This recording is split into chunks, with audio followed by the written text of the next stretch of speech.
Do you feel marketing is complex? Trust me, you're not alone. But there's actually good news for you. Hey everyone, I'm Patel, and today I'm going to break down the best marketing strategy and how it's often the simplest. And here's why.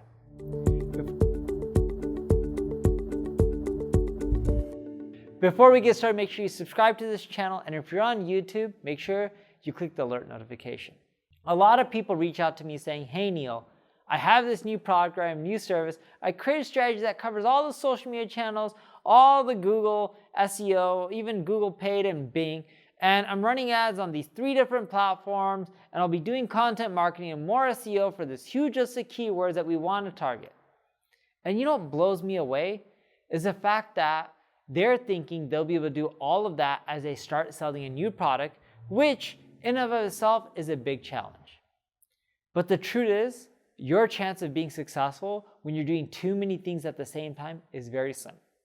Now, I want you to leave a comment below. Tell me how many things you're doing at the same time when it comes to marketing. If you're doing SEO and social media, that counts as 2. If you're using social media on Facebook, Instagram, LinkedIn, Twitter, that counts as a handful, 4 or 5. I don't know how many I named, but you get the point. So list out in the comment below how many marketing tasks are you focusing on right now, and let me know in the comment if you also feel overwhelmed or you're able to manage it. That way we can see how other marketers feel and entrepreneurs and what is best. And I'll also break down what's best in this video. So chances are, if your marketing strategy is full of bells and whistles, you're going to fail. Especially if you're starting out with a new website, new product, new service, new offer, and you don't have people work for you. The best marketing strategy is probably the simplest marketing strategy. So how do you scale up marketing efforts in the real world? You do one experiment at a time, and then you scale up. It really is that simple.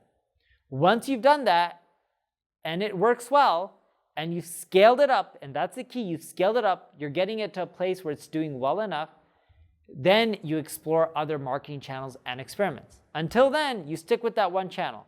If you can't make that channel work, then you can skip to another channel. But once you find that one that works somewhat well, not just focus on it, but scale it up. Your primary focus when you're starting out should be perfecting your offer. If an offer works well in one channel, chances are you can scale to other channels, especially with paid ads. If an offer is failing repeatedly everywhere and you're testing it, you don't want to try to scale it up. You need to iterate until you find an angle that your audience resonates with. And that's the big mistake people make. They believe, oh, I'm selling shoes, I'm selling watches. Let me just scale things up and get it going. How do you know people like your product? Well, let's say they do like your product, or even if they like your service.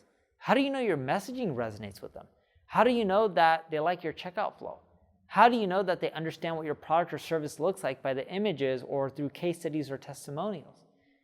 You got to actually iterate your offer and make it convert before you scale up the marketing. And that's why when you're starting off, you should focus on one channel and get it going. If you're not sure which channel to focus on first, I highly recommend starting off with paid ads. I'm not saying you need tons of money. I'm not saying you should spend thousands of dollars a week or a month. Paid ads will give you really quick insights if you can actually drive conversions. It may not be profitable at first, and that's okay, but if you know it converts, you're good to go, and then you can figure out what marketing channel works best for you. See, if you start with SEO on a brand new website, you won't know for 6 months how you're performing, and you're not even going to be ranked number 1 in most cases within 6 months. But if you do paid ads, you'll get a rough understanding if your copy, your product, your service resonates with your audience. And that's the important part. And that's the part that most people forget in marketing when they're starting off. And that's what I want you to focus on early on. Yeah, you may not consider that marketing, but it's important because without that, marketing doesn't really work. And once you figure that out, just pick one channel, scale it up, and then go add the next. If you need help with your marketing, we have a SMB agency that focuses on startups. Make sure you check out NP Digital, where we work with companies of all sizes, big and small. We treat everyone very fairly. Check us out, and if you enjoy the video, like it, share it, tell other people about it. Thank you for watching.